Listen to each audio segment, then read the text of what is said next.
या जिल्हा परिषद आणि पंचायत समितीची जी निवडणूक आहे, ही निवडणूक जिल्हा परिषद म्हणजे आपलं मिनी मंत्रालय आहे आणि जिल्हा परिषद आणि पंचायत समिती आपण बघतोय की आपण असलेला जो निधी आहे, शासन दरबारी आलेला निधी, हा बराचसा निधी जिल्हा परिषदेच्या माध्यमातून सुद्धा बराचसा आपल्या गावापर्यंत त्या ठिकाणी वर्ग होतोय। त्यामुळं त्या ठिकाणी आपल्या हक्काचे प्रतिनिधी असणं हे बी आपलं अधिकाधिक महत्त्वाचं आहे। त्यामुळे येणारा निधी आणि असणारी कामं, गावातील जास्तीत जास्त कामं हे जर आपल्याला गावाच्या विकास कामासाठी जर करायचे असतील तर आपल्या हक्काचे प्रतिनिधी जिल्हा परिषद आणि पंचायत समिती हे असणं खूप गरजेचं आहे। आपलं गाव, मी आजपर्यंत खरं म्हणजे जेवढ्या निवडणुका लढल्या तेवढ्या निवडणुकामध्ये आतापर्यंत मला कधीच कमी पडू दिलं नाही। त्यामुळं गावाचं मी मनापासून त्या ठिकाणी आभार मानतो आणि त्या गावातील सगळ्यांनी अतोनात प्रेम केलं। या प्रेमाची उतराई ही काय आयुष्यामध्ये खरं म्हणजे होणारच नाही, परंतु जेवढं जास्तीत जास्त निधी देऊन या गावाचा आपल्याला विकास करता येईल त्या पद्धतीनं आपण 100% या पुढच्या कालावधीत आपण लक्ष देऊन करू। तर आपल्याला 24 गावच्या उपसा सिंचनमध्ये या ठिकाणी आज ही जी योजना आहे, ही योजना अतिशय महत्त्वाकांक्षी या तालुक्याच्या दृष्टीनं योजना आहे आणि ही योजना करत असताना आजपर्यंत आपण बघतोय की आपल्या गावाला पाणी येणार हे लहानपणापासून आपण ऐकत होतो। म्हणजे आम्ही लहानपणापासून, आमची पूर्वजसुद्धा सगळी लहानपणापासून ऐकत होती की गावाला पाणी येणार आहे। मग कुठनं येणार? हे तेल दोंडा, 40 दोंडा, दोड्डा नाला ह्यातूनही पाणी त्या ठिकाणी येणार आणि मग आपल्या गावाला पाणी येणार। अशा रचनात्मक सगळ्या योजना आपल्यासमोर त्या ठिकाणी मांडल्या गेल्या। ह्या योजना करत असताना ती झाल्यानंतर परत योजना एक आली, राज्यपालाचं टोकन आलंय आणि टोकन आले, आता योजना होणार। इलेक्शन आल्या विठ्ठल कारखान्याची कर्मचारी माळावर गेली, फक्की मारली आणि फक्की मारल्यानंतर आता लक्षात आलं आपल्याला आता पाणी येतंय। परंतु आपण मतं देत गेलो, ह्या तालुक्यामधून प्रतिनिधी आपण देत गेलो, आमदार खासदार सगळे झाले, परंतु सगळ्यांनी निवडणुकीच्या बाबतीत सांगितलं पाणी येणार, पण निवडणुका झाल्यानंतर त्यांना परत पाण्याची आठवण यायची, ती दुसऱ्या निवडणुकीला यायची।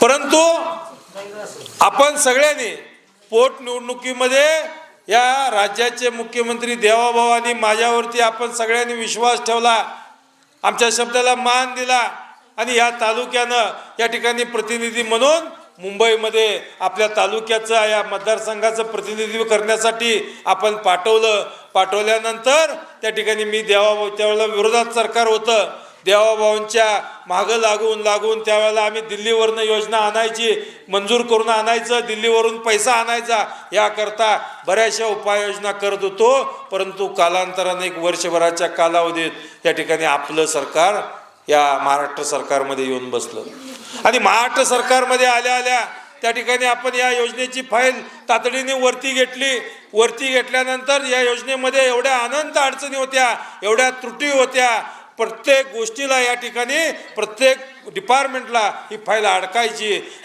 फायनान्स डिपार्टमेंटला अडकली, नियोजन मंडळाला अडकली, MWRRA डिपार्टमेंटला अडकली, ह्या सगळे डिपार्टमेंट या ठिकाणी अडकत गेली। पण त्या ठिकाणी आपल्या मागं, या योजनेच्या पाठीमागं माझी धावपळ होती, माझी त्या ठिकाणी प्रत्येक टेबलवर जाऊन टेबल मी फिरवून ती फाईल मी फिरवली आणि माझ्या मागं देवाभाऊ असल्यामुळं या फाईलला एवढ्या अडचणी असताना सुद्धा या ठिकाणी कुठेही अडचण न येता ही फाईल पूर्ण झाली।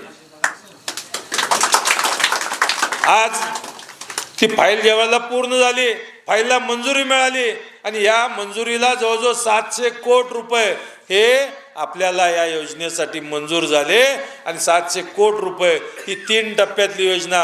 आता 2 टप्पे याचं टेंडर झालंय आणि 2 टप्प्याचं काम आता पूर्णत्वाकडे चालू आहे. येणाऱ्या वर्षभरामध्ये दोन्ही टप्प्याचं काम पूर्ण होऊन आपल्या गावापर्यंत या ठिकाणी पाणी 100% येणार. आणि हिरव्या या ठिकाणी या माळ रानावर सुद्धा हिरवा शालू आपण या निमित्तानं नेसवू आणि बळीराजाच्या सुद्धा या ठिकाणी डोळ्यामध्ये आनंदाचा आपण अश्रू आपण आनंदाचं क्षण आपण पाहू.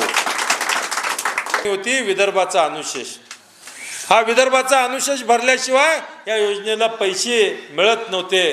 पण देवाभाऊंनी सगळ्या गोष्टी या नियमात बसवून या योजनेला मंजुरी दिली. आता योजनेचं काम होत आहे आणि आपल्याला या निमित्तानं पाणी येण्याचं 100% जे आपलं स्वप्न आहे, जे दुष्काळाचा आपल्यावरती असणारा कलंक आहे, हा कलंक येणाऱ्या काही दिवसामध्ये 100% पुसून आपल्या प्रत्येक शेतकऱ्याच्या बांधावरनी त्या ठिकाणी पाणी येणार आहे. बंधूंनो, मागच्या आठवड्यात मी मुंबईला गेलो होतो. मुंबईला गेल्यानंतर त्या ठिकाणी मुख्यमंत्र्यांना भेटलो. त्या अगोदर 8 दिवस मला लोकांचे फोन येत होते की आपल्या तालुक्यातून फोन यायचे की मला दादा लाईट जायला लागले, 2 तास सुद्धा लाईट टिकणार, 3 तास सुद्धा लाईट टिकणार. परंतु शासनाचं धोरण आहे की सरकारने दिवसा शेतकऱ्यांना 8 तास लाईट देण्याचं हे धोरण आहे. हे धोरण अंमलबजावणी झाली पाहिजे. याकरता मी देवाभाऊंना सांगितलं म्हणजे अंमलबजावणी व्हायच्या ऐवजी आमच्या तालुक्यामध्ये 2 तास 4 तासाच्या वर लाईट मिळणार, धारा काढायच्या टायमाला बराबर लाईट घालवणार, अशा पद्धतीच्या रचना या अधिकारी या आमच्या तालुक्यामध्ये होत असतात. ह्या होत असताना त्या ठिकाणी देवाभाऊंनी लगेच अधिकाऱ्यांना निर्देश दिले आणि अधिकाऱ्यांना सांगितलं गेलं तातडीने पंढरपूर मंगळवेढा मतदारसंघ या दोन्ही तालुक्यामध्ये 8 तास शेतकऱ्यांना लाईट दिली पाहिजे. ज्या काय कामं अपूर्ण असतील ती कामं लवकरात लवकर पूर्ण करा. त्यावेळेला अधिकाऱ्यांनी देवाभाऊंना आश्वासन दिलं की आम्ही येणाऱ्या काही दिवसां 15-3 आठवड्यामध्ये जवळजवळ मंगळवेढा तालुक्यातली 80 गावं आहेत. 80 गावामधील 40-42 गावांना हे 8 तास लाईट चालू आहे आणि काही गावांना त्या निमित्तानं 8 तास लाईट चालू नाही.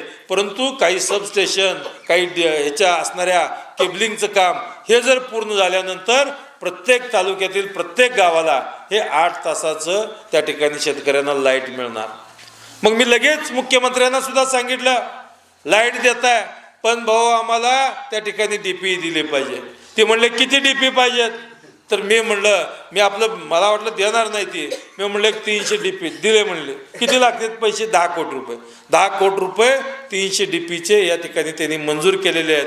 मार्चपर्यंत ते DP आल्यानंतर नंदूने आता मागणी केली आहे. नंदू 100% DPची मागणी आपली आहे. मार्चपर्यंत जरा पाठपुरावा ठेवा.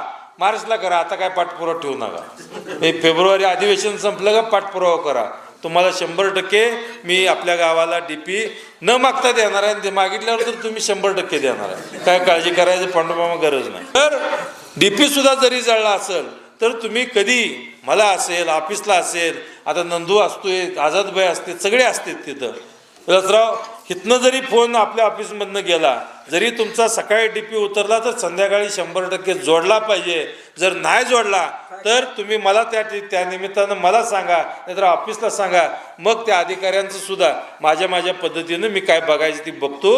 परंतु तुमचा ज्या दिवशी DP जळल त्या दिवशी तुम्ही लगेच तात्काळ ऑफिसला किंवा आम्हाला सांगा.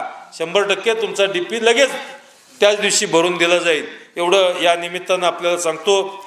रस्ते झाले, पाणी झाले. शिवाय आज आपण या सरकारच्या माध्यमातून आपण बघतोय की या सरकारच्या माध्यमातून तालुक्याला आपण मंगळवेढा शहरामध्ये एक वारकरी भवन तयार झालं आहे. शिवाय सैनिक भवन सुद्धा तयार होतं आहे. दिव्यांगासाठी दिव्यांग भवन झालं आहे. ज्येष्ठ नागरिकासाठी नाना नानी पार्क आपण तयार केलं आहे. आणि आता परवा नाथपंथी समाजाची सुद्धा मागणी मला या निमित्तानं आली आहे. जागेची उपलब्ध झाल्या नाथपंथी समाज हा सतत बाहेर फिरत असतोय. फिरत आल्यानंतर संध्याकाळी जरी समजा गावाकडे याला ST नसली किंवा काय वाहन नसलं तरी त्या नाथपंथी किंवा इथून एखादा जर दवाखान्याला तालुक्याला गेला तर तिथं सुद्धा अडचण होते आहे. तिथं त्या ठिकाणी राहायचं कुठं ही सुद्धा अडचण होते आहे. त्यामुळं तिथं नाथ भवन हे एक चांगल्या पद्धतीचं शहरामध्ये करून इथल्या लोकांना तिथं गेल्यानंतर एखादा दिवस मुक्काम करून एखादा हॉल आणि संडास बाथरूम जरी काढलं तर त्या समाजाला सुद्धा त्या ठिकाणी न्याय देण्याचं काम आपल्याला या निमित्तानं करायचं आहे. आता मागणी आली आहे, भविष्यात जागेची उपलब्ध झाल्या नाथ भवन सुद्धा आपण या ठिकाणी निर्माण करू एवढं आपल्याला या निमित्तानं आश्वस्त करतो. शिवाय अनेक योजनांमध्ये आपण काम करतोय. आता आमच्या नंदूनी सांगितलं की पाझर तलावाचं साठवण तलावामध्ये आता हे पाझर तलावाची तुमची क्षमता बसते का बघू. आणि साठवण तलाव आता परवा जवळजवळ आपल्या तालुक्यामध्ये माझ्या मते किती झाले हो पाझर तलाव हे साठवण तलाव कुठे गेले पटे तो माझ्या मते जवळजवळ 12 ते 18 साठवण तलाव झाले आहेत. आता परवा मी कर्जाळ कात्रळचं साठवण तलावाचं उद्घाटन केलं. ते उद्घाटन केल्यानंतर तिथला डाटा हा घेतल्यानंतर त्यांनी शेतकऱ्यांनी आणि अधिकाऱ्यांनी सांगितलं या एका पाझर तलावाचं साठवण तलावात रूपांतर झाल्यामुळं जवळजवळ 1000 एकर शेती ही वाढली, बागायत शेती वाढली, पाण्याची क्षमता वाढली. आता तिथं जर बघितलं तर असं सगळा समुद्र भरल्या नदी भरल्यासारख्या अशी दिसते. अशा पद्धतीचं अतिशय चांगलं साठवण तलाव या कर्जाळ कात्रळमध्ये झाली. तशी जर तुमची साईट चांगली असेल, मी अधिकाऱ्यांनाही बघायला पाठवतो, जर चांगली साईट असेल तर 100% या पाझर तलावाचं सुद्धा साठवण तलाव आपण रूपांतरित करू आणि साठवण तलावाचं रूपांतरित करून या साठवण तलावामध्ये 24 गावच्या उपसा सिंचन योजनेचं पाणी आपण 100% त्याच्यामध्ये सोडण्याचं सुद्धा समाविष्ट करू. पाणी झालं. आता समोरचा रस्ता बघतोय आपण. रस्त्याच्या बाबतीत सुद्धा गेल्या कित्येक वर्षापर्यंत या रस्त्यावर सुद्धा काम झालं नव्हतं, परंतु हा चांगला रस्ता झाला. शिवाय हुलजंतीवरून निंबोनीकडे जाणारा हा जवळजवळ 200 कोटी रुपयाचा रस्ता आहे. 186 कोटी रुपये त्या रस्त्याचा इस्टिमेटेड कॉस्ट आहे. मग रस्ते झाले, पाणी झाले, आज गावातल्या भौतिकदृष्ट्या सगळ्या समस्या झाल्या. आता इथं सुद्धा आपण बसलोय. आता नंदूला सांगितलंय आपण कुठल्याही योजनेतनं, मग इथं शादीखाना म्हणून करा किंवा कुठल्याही योजनेतून काय 5-25 लाख रुपये जर लागत असतील ती सुद्धा या ठिकाणी देतोय. इथं जागा असेल चांगली मोठी तर मोठा एखादा हॉल करा, म्हणजे गोरगरिबाची लग्न सुद्धा फुकट होतील आणि ते ग्रामपंचायतला मेंटेनन्सला देऊन आपल्याला इथं सुद्धा एक चांगला हॉल निर्माण करता येईल एवढं आपल्याला या निमित्तानं सांगू इच्छितो. आणि आपण म्हणजे दरवर्षीप्रमाणे या मागच्या वेळेला जरा विलासराव जरा कमी आलंय, पण या येणाऱ्या जिल्हा परिषदला सगळ्या गावकऱ्यांना विनंती आहे की आपण सगळ्यांनी आपले हे दोन्ही उमेदवार हे कर्तृत्ववान उमेदवार आहे, कामसू उमेदवार आहेत. म्हणजे माझ्याबरोबर काम करायला माझ्यासुद्धा पुढे एक पाऊल ही दोन्ही उमेदवार पंचायत समिती आणि जिल्हा परिषदेचे एवढे चांगले उमेदवार आहेत. आणि हे चांगल्या उमेदवाराच्या पाठीशी राहणं आपल्या सगळ्यांचं कर्तव्य आहे. आणि आपल्या नक्कीच हा विकास निधी डायरेक्ट मुंबईत तो आपल्या गावापर्यंत येण्याचं एक साधन आहे. आणि हे साधन आपल्या हक्काची जर प्रतिनिधी असली तर सुरळीत हा निधी आपल्या गावापर्यंत येतो, गावाचा विकास होतोय. त्यामुळं आपण सगळ्यांनी आमचे दोन्ही उमेदवार जिल्हा परिषद आणि पंचायत समितीचे दुधाळताई आणि अर्जुनराव मल्लाळे हे दोघंजण आहेत. या दोघांच्या पाठीमागं खंबीरपणाने उभं राहावं एवढी विनंती आपल्याला या निमित्तानं करतो. येणाऱ्या 5 तारखेला यांचं चिन्ह आहे कमळ. कमळासमोरील बटन दाबून भरघोस मताने आपण निवडून द्यावं ही विनंती या निमित्तानं करतो. आपण सर्वांनी येणाऱ्या 5 तारखेला त्यांना मतरूपी आशीर्वाद देऊन त्यांना भरघोस मताने निवडून द्यावं ही अपेक्षा व्यक्त करतो आणि थांबतो. जय हिंद, जय महाराष्ट्र. संगीता अक्का, विकास पक्का.